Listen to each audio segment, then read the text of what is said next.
Hey, what's up, players? Chicago and I back again, and today we're going to do another video in our series called Intel Bytes.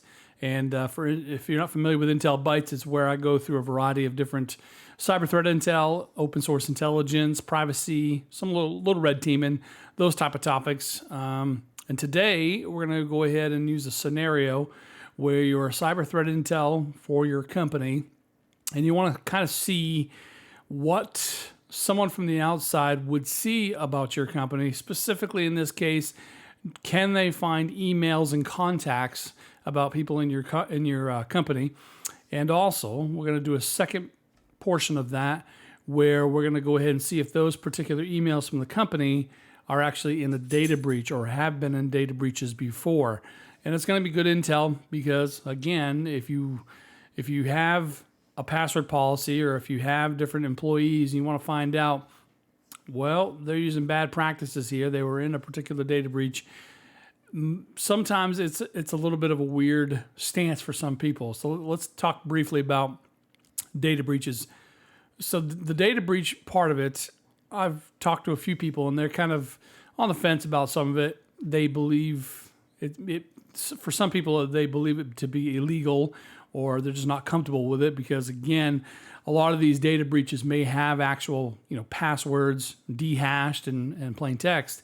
And they may think, well, I shouldn't be knowing the passwords of my employees.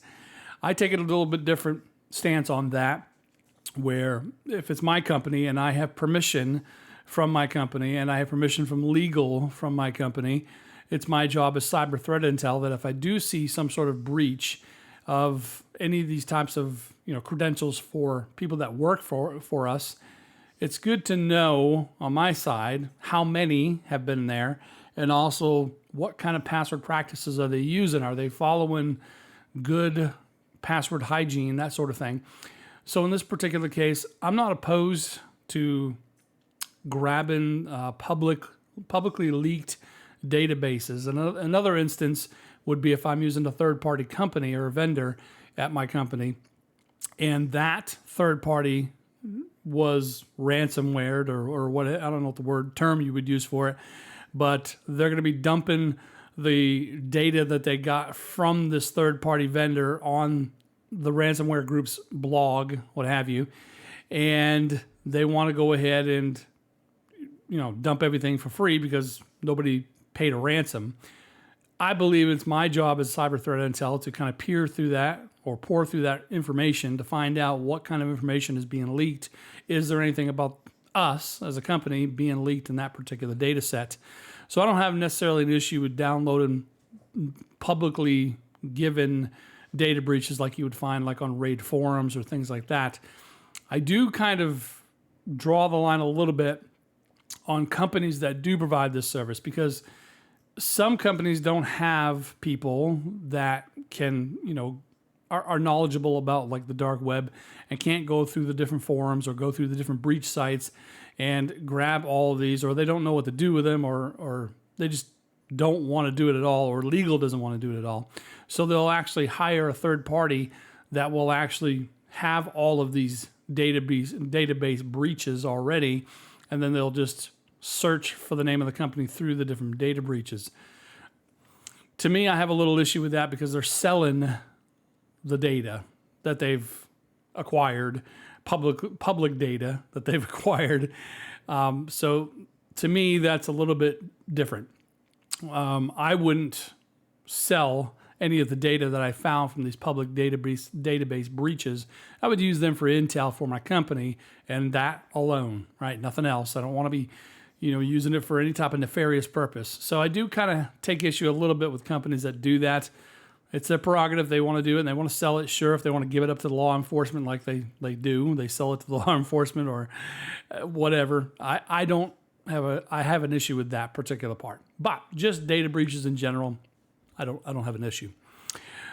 So to do that today, we're going to actually utilize a couple different tools, open source tools that are really popular, the Harvester and Hate Mail. Pretty cool stuff. So we're going to make up, or just kind of pick a fictional company. But first, before we do that, these tools, we have to install them. So I'm going to do them from scratch so that you guys can see how to set them up. So one thing you will need if you're using, and by the way, I'm using Ubuntu for all of my threat intel. I typically make my own Ubuntu. I know there's like Trace Lab VM out there for OSINT. Buscato, I think, is another one. I prefer to make my own because I'm a big follower of Michael Bazzell, and he mentions that in his latest book that you should always kind of run your own and build your own OSINT so you know exactly what's going on.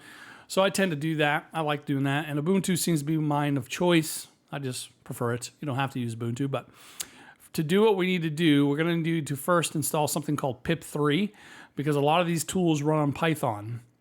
And Python 3 more specifically. There's not really a whole lot of tools out there nowadays that are using Python 2, so we need to jump on board with the Python 3. And this particular tool will actually go ahead and install modules and actually install some of these tools as well using something called pip. So to do that, first thing we'll do is we'll do our apt-get update just to verify that if there's anything that has updated since the last time I've done it. And then what we'll do is we'll go ahead and install that pip3. So let's go grab that. The TAC Y, and this one right here is basically saying auto yes, because sometimes they'll ask you, do you want to continue? Why? So that's why that Y is there, in case you're curious. And you'll find with me that I like to kind of explain things as we go. I'm not going to assume that you know all these things or know Linux in general. So you may find myself, I may find myself explaining some of these different things. So it's all good though, right? Y'all learning some stuff here. All right, so we got that rocking. Let's go ahead and do our install a Python 3 pip. And there is a difference between, there is a Python, as in Python 2. When you just say Python, you're usually referring to Python 2. And when you're saying Python 3 specifically, that's obvious what that is. Now also you'll see sometimes that during these installs, this software updater in Ubuntu will lock a process and it won't allow you to install things. So it's always good to close that down, make sure that's down. If it does ever come up during the installation of something, it will usually give you a process ID. You would just do a kill -9 and then the name of the process, and that will kill that. All right, so we got our pip3 installed. We're ready to rock and roll. So the first one we're going to install is called the Harvester. Now, I will say this, if you're a cyber threat intel or you're planning to get into cyber threat intel or OSINT, it's always a good idea to grab as many of the free API keys as you can. And what I mean by the API keys is some tools like the Harvester actually utilize some threat intel sources that you can pull in, like Census and, there was another one, Binary Edge, I think, and a few other ones. And some of those require an API key. Now, I don't have any issue with any of these ones charging money for it. Most of the time you can find a lot of the free ones, but they're limited. So just be aware of that. But in your cyber threat intel journey or your OSINT journey, you are going to need some intel feeds from different sources to make your life a lot easier. And instead of hammering their website, querying for stuff with an automated script, they say, wait, let me give you an API that you can call out to and get that information directly just from the API server.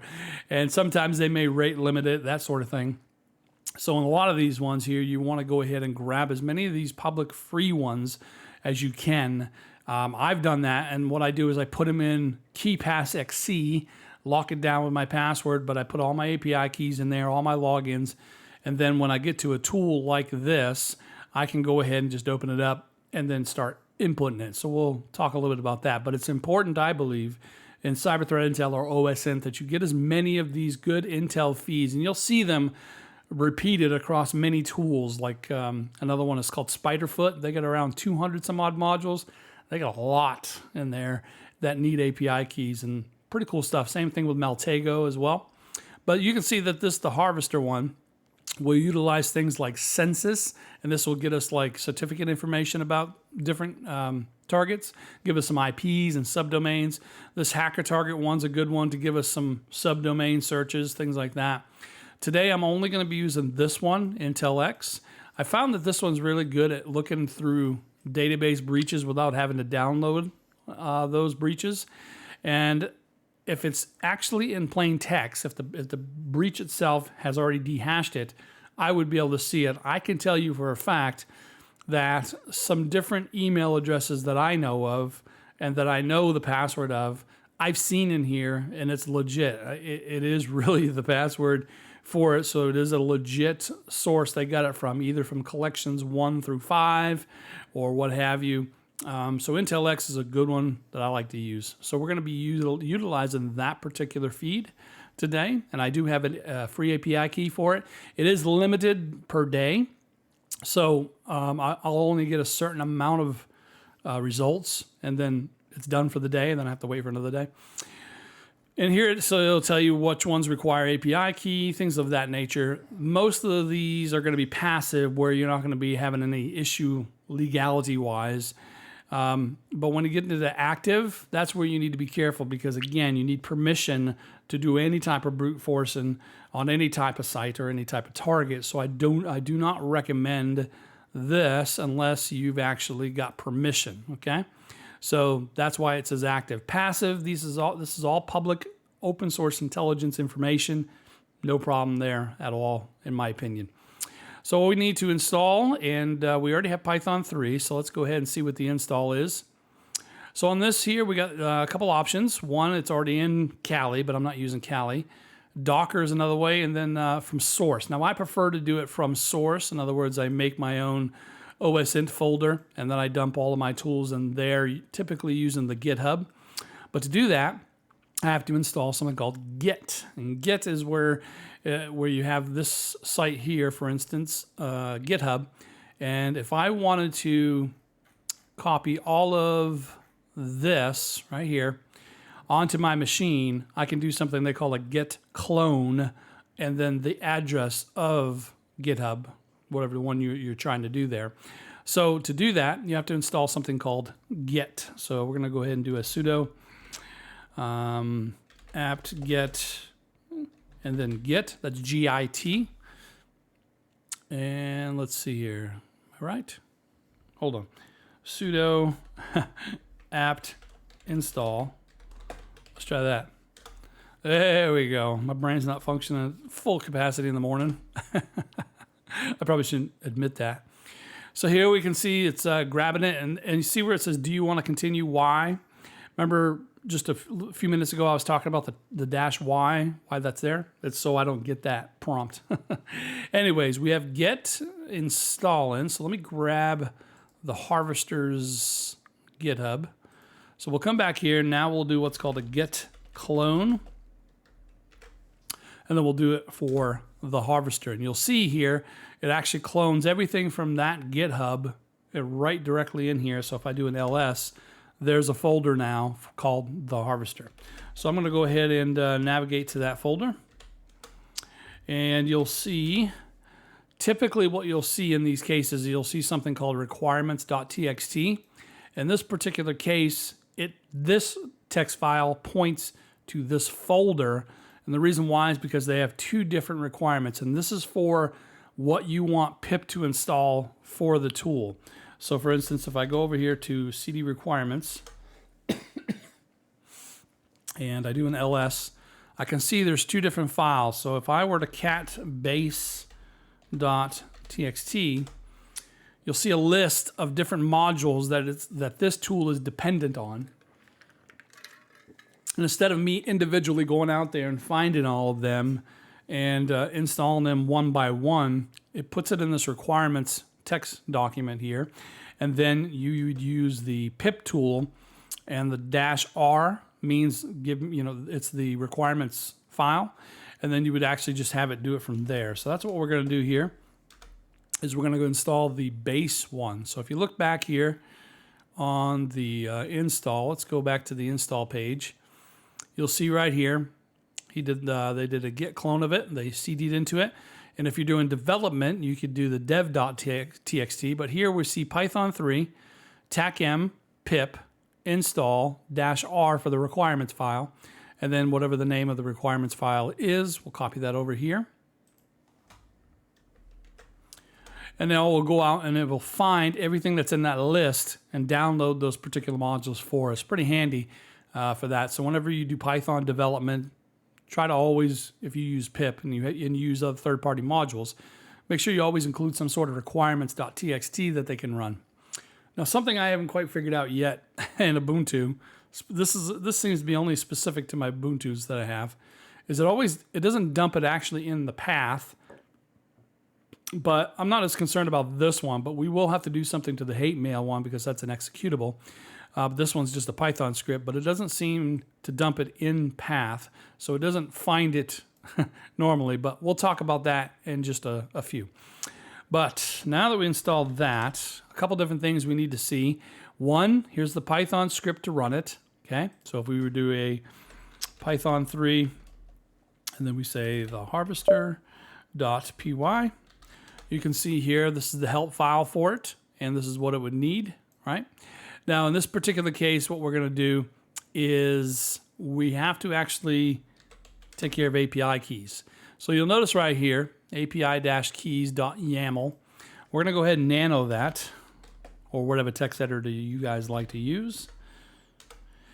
And you'll notice here are all the keys that needed APIs. So in other words, you would go to Binary Edge website, you would sign up for a free account, and you would get the API key that they give you, and you would insert it here. Same thing with Bing, same thing with Census, all these different ones here that you can sign up for. Now, some of these are paid only and not free, but they do have their worth. Now, I will point this out, and I didn't know this, and I was banging my head trying to figure this out.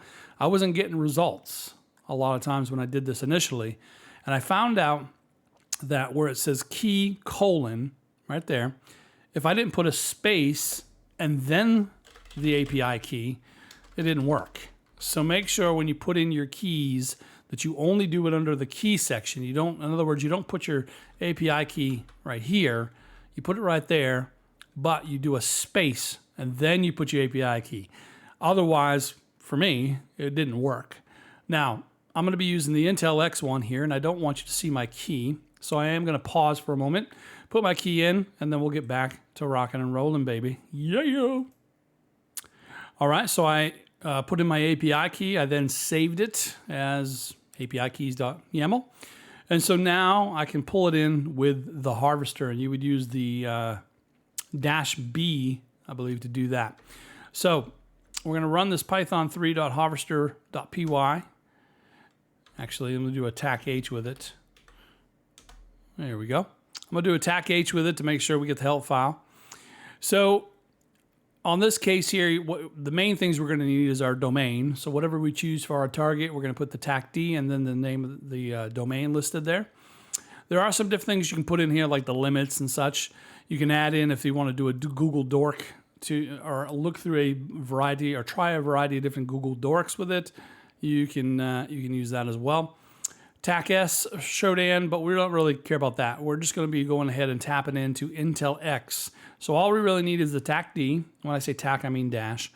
That's the domain. And then we need the TAC B, which is going to be the source of our Intel feed. Now, it is important that you notice this is case sensitive. As you can see right there, there's a capital T in security trails. You have to name it exactly like that when you do the command. So make sure you know what the name of the source is specifically before you add it in.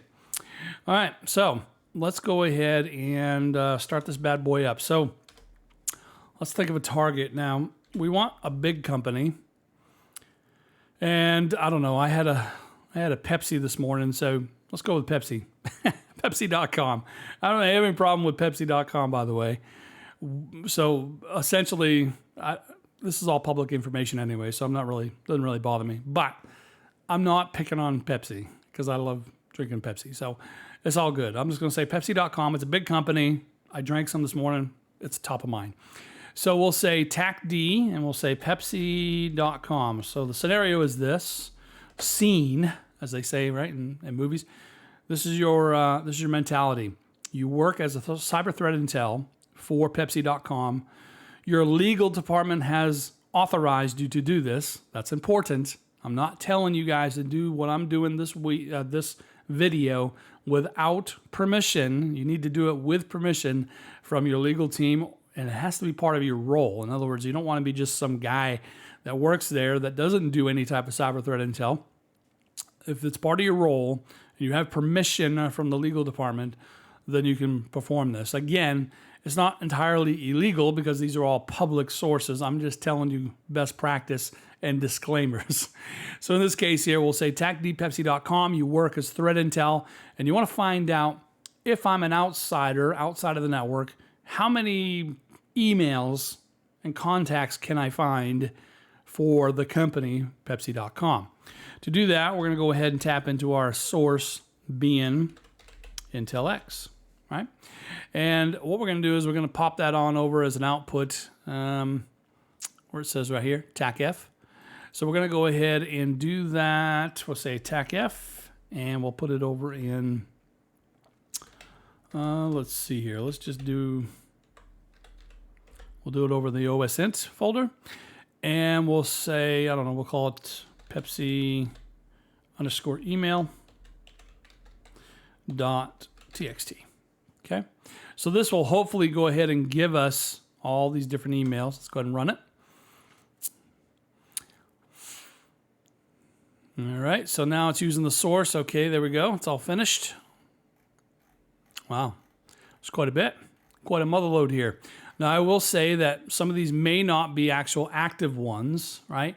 The best bet for you as a cyber threat intel is just to verify and contact whoever your SOC is, security operations, and verify, hey, here's what I found. Are these all legit? Are there more that I don't know about? And verify that. I will say that in companies I've worked at before, I did this, and I come up with a ton of emails, and around 80% of them were legit and real. So it's pretty good intel from this IntelX.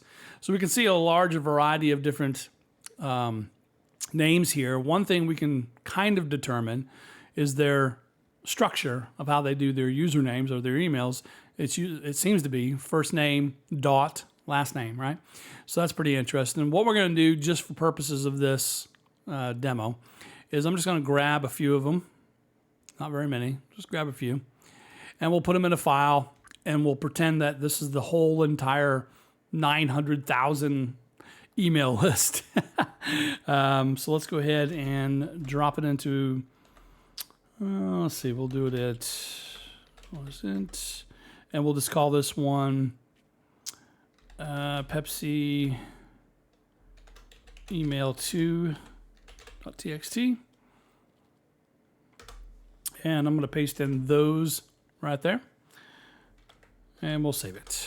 All right, so that's what we're going to be using with our other tool called Hate Mail. Now again, there's other tools and other sources you can use on this harvester.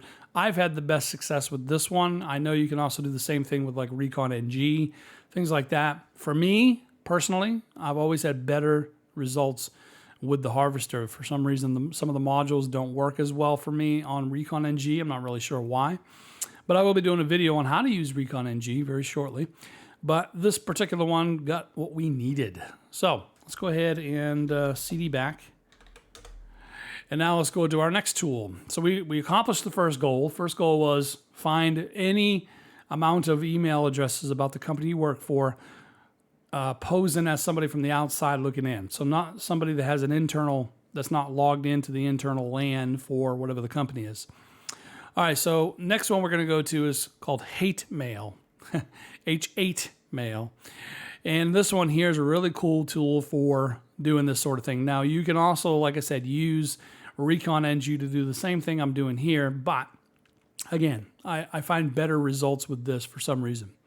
This one here is another tool written in Python, and you can actually go ahead and, let's say if you went out to raid forums or some other dark web area and grabbed and downloaded actual database breaches themselves, the full entirety of them, this tool will allow you to search them locally using the script, which is a very handy thing, and it actually outputs it in pretty decent CSV format. Or if you want, you can actually go out to Troy Hunt's Have I Been Pwned. Now for me, I prefer this approach as opposed to the companies that I kind of find a little sketchy. I won't go into names, but I did a few POVs with a few of them. But those ones that I didn't really like as much were actually displaying right there on the POV all of the plain text credentials of all the users that were in the databases and such. I'm not a big fan of that sort of thing, but I just need to know, has the email of somebody at my company been breached? I don't need to know what the password is. That can be something that we can delve into at a later time to find out if people are following good password hygiene. But just for this demo, all we care about is, has this email address been in a data breach? I will say and recommend Troy Hunt's site, and I'll also recommend Troy Hunt as far as his blog and his speaking engagements. Fantastic guy, fantastic speaker, great articles. Highly encouraged to look his stuff up. But this site is great. He grabs all these different data breaches and puts them in to a server, an API server, and you can search your email for it. So if you put in your email here and click Pwned, it will look and tell you, has it been in a breach? It won't tell you what the passwords are or any of the data. It won't give you the actual data, but it will just say, you were involved in the LinkedIn breach in 2012, or you were involved in whatever. I highly recommend that you use the API key here, and you have to pay for it because, again, like I mentioned, these developers are putting up their own resources and making their own API servers so that people don't hammer their website. So I have no issue because of the cost of these servers running and because of the cost of how much queries are coming at it. They don't want to get it hammered. They want to rate limit it a little bit.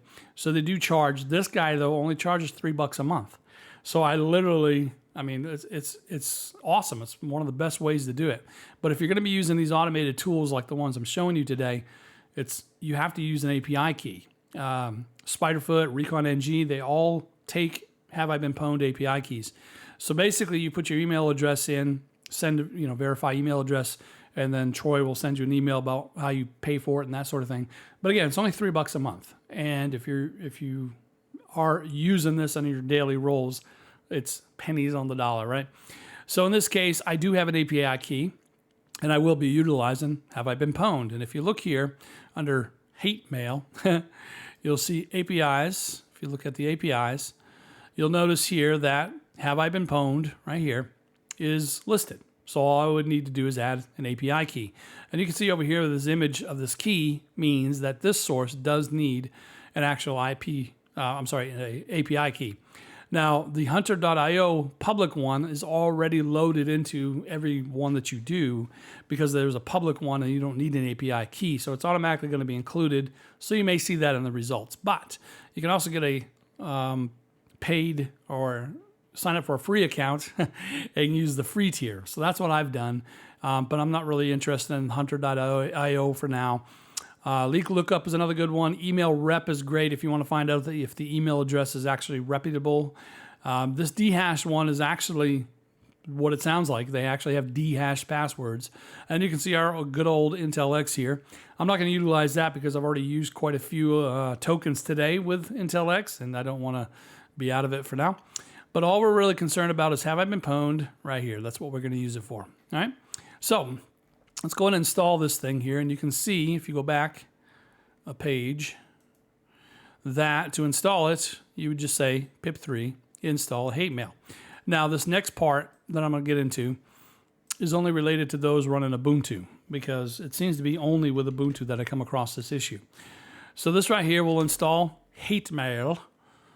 Okay. But you'll notice here, the script hate mail is installed in homeosn.local.bin or /bin. I'm not really sure what the deal is with that, but what should happen after you do a pip3 install is you should, because this is an executable, you should be able to say hate mail, tac h, and it should be able to show you the help file, but it says command not found because it's not in something they call path.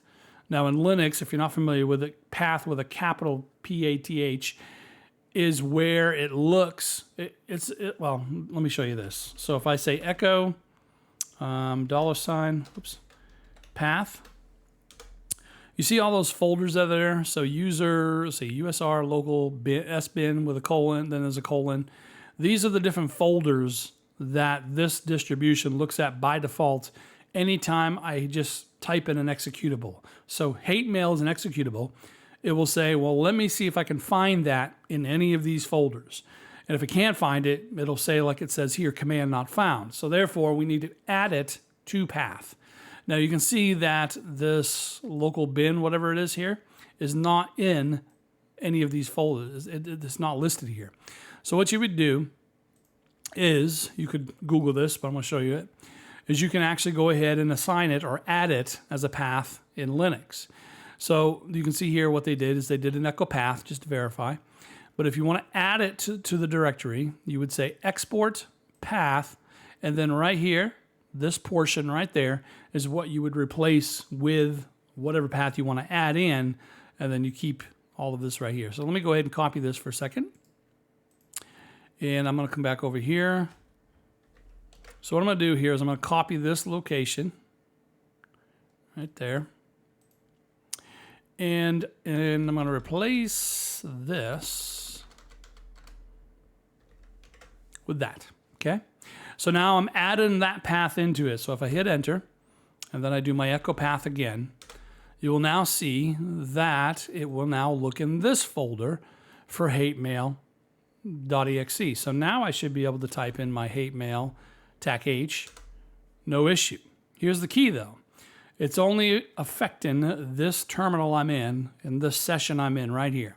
In other words, if I go here to another window and I try hate mail TAC-H, command not found. The reason why is because you have a profile of sorts. So if I do ls tac la, and the reason I'm doing la is because A shows hidden files in Linux, and it's a hidden file, which you can tell because it has a dot in front of it.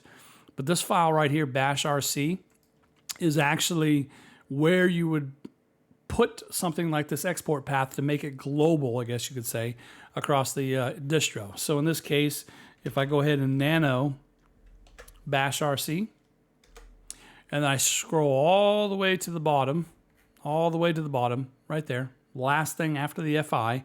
So if I were now to go back here and let me grab, let's see, what is it, right here? So my command, so if I were to grab that and then come back here, and I put it way at the bottom, Control X, Y, and enter. Now on this second terminal window, if I now type in hate mail, let's see, TAC-H, whoops, let me close this out for a second.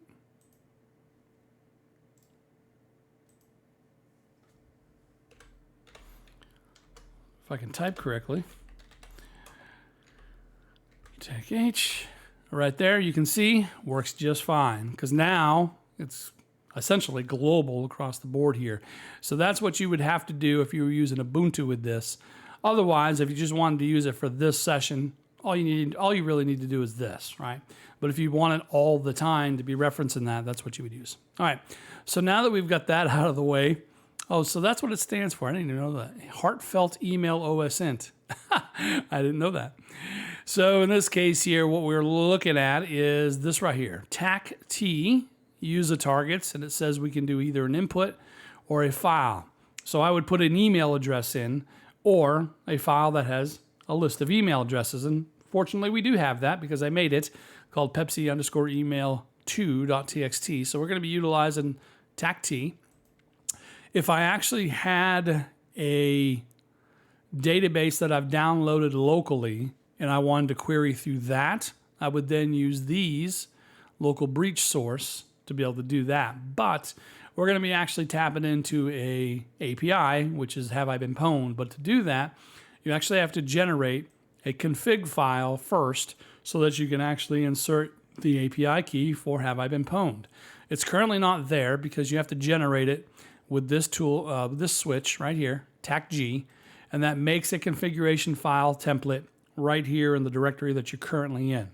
So if I say hate mail TAC-G, it now has generated a template configuration file called hatemail_config ini. And you'll notice here, it's right there. So what I would do in this case here is I would go ahead and nano that And you can see right there that I can either activate or not have activated a variety of different things. So in this case here, I'm going to leave everything commented except for have I been pwned. I'm going to take the semicolon out of that. And this is where I would put my API key. Okay, so I'm going to go ahead and pause for a second, put my API key in. We're going to come back to popping this bad boy. All right, so I put in my API key. Everything's ready to rock and roll. So what we would do in this case here is we would say hate mail. And this time we would do attack T, and we would point to the OSINT, I think it was called under, and it was called Pepsi email 2, I think, .txt. And then from there, we would add -C, and we would point to the actual config file. Now, seeing as how it's in the directory I'm in, I don't need to do a full path, so I would just say hate mail config.ini, and then from there, I can also generate an output file to CSV with -O. So we're going to go ahead and do that. We'll say -O, and I'll just say pwned.txt. Now I'm going to pause for a moment because while this is all public information, I just don't feel right with just on screen displaying email addresses of people at Pepsi.com if they're legit, showing that they've been in a breach. So I'm gonna run the tool, and then I'm gonna obfuscate the names, but I want to show you what the output would look like. But again, it's all public knowledge. Anybody can come and do the exact same thing and get the same information. I just don't feel right with having it on video for the nutters out there that would take advantage of that for social engineering. So I'm going to pause for a second, run it, and then we'll obfuscate some of the names just to kind of show you the output that you would see for that. All right, so it's done running, and I just went ahead and took a screenshot of it, the results, and then blotted out the names in this particular case. So you can see these are all at Pepsi.com email addresses, and you can see there's some that maybe have, one breach, some that have none. So I wanted to show you this, but it outputs it all into a nice format. For instance, I went ahead and got rid of column A over here so that you wouldn't see who they were. But essentially you can see that it will kind of list it out by whatever the email address is over here on the left on the first column, and it will tell you which ones they were involved in this particular case here, which is pretty awesome. Now you can go further with it and use it in Maltego and use an enrich transform to find out exactly what types of data were found, but that's a different tutorial altogether. But you can see there that it does basically find all the ones that you had there that you listed, and it determines whether or not any of these email addresses were found in any of these breaches. And then you would just notify essentially this person at your workplace and say, hey, you need to reset your password, that sort of thing, in case they haven't. They may have. Some of these are old, so they may have actually reset them by then, but that's what I would use it for at your workplace, is for something like that. So pretty handy tool to be able to use. Good combination of two different OSINT tools with the harvester to get the emails first, and then from there, gathering the information and checking it with have I been pwned. And I would highly recommend, for instance, signing up for Have I Been Pwned, the mail-in list, because anytime your email that you signed up with is found in a breach, it will then notify you immediately in the email. That way you know to go and change your password, that sort of thing. So great stuff using these particular tools here. And again, I wouldn't recommend using this unless legal has told you, yes, you can do that, and it's part of your job. But this is great for any cyber threat intel people out there working for their company to give your leadership some good insight and say, hey, listen, we had 700 emails from our company, and they were all using these emails to sign up for these public, services and these social media sites, and the breaches were there. And if it's as we think it is, it's likely that the users that do this sort of activity are probably using the same password on multiple accounts, including their work one, right? So you're probably thinking, well, this isn't their password to their work email. True, but how do you know? Because that is a common behavior, using the same password across multiple ones. So if they were to go a little further and actually download the anti-public or the collection one or what have you, and actually go ahead and crack the hashes on those, if they were to see it's the same weak password on all of the ones that were breached, you have a good indication they're probably using the same password for your workplace one. And any bad guy out there worth their salt are going to go ahead and use this technique to find these and then try password spraying using the passwords that they found here, because it's likely they're still using it or some facsimile of it with maybe 1, 2, 3 at the end of it, something like that. So great tool. I hope you guys enjoyed the video on that. Check it out on my YouTube. If you dig the content, go ahead and subscribe to that. And I'll be putting out some more videos. I have a couple days off, so I'm probably going to do some more content. And I'm trying to get together to do some sort of live stream as well, so that we can do some pop, another server drop live, those sort of things. So I got a lot of cool different channels on my YouTube that you can check out. I'm sorry, playlist on my YouTube that you can check out. But this one here falls under the Intel Bytes. So if you're interested in cyber threat intel, keep an eye out for some more videos about this. I think another video I'll do shortly is something on Recon NG, how to use that, and because that's a tool that a lot of people like to use. So probably do a tutorial on that as well. But I hope you enjoyed the video. Until next time, peace out, players.